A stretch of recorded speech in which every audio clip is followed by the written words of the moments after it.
testimony na meron ako kay Jesus Christ is hindi talaga nawala yun. So for me, mas natutunan ko lang na when it comes to spiritual at temporal na bagay ay may mga opposition talaga. And alam naman natin lahat yan.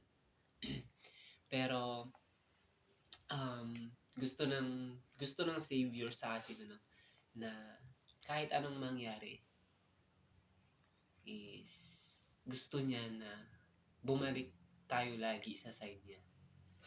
Kasi ano ba to? He did everything for us, especially atonement. Yun yung kumbaga foundation ko sa sarili ko why I continue this probationary state.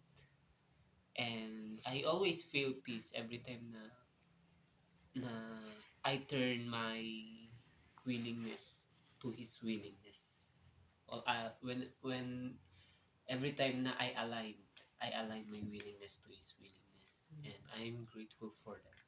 And I thank you. Wow! Nanalo na, girl. Salamat sa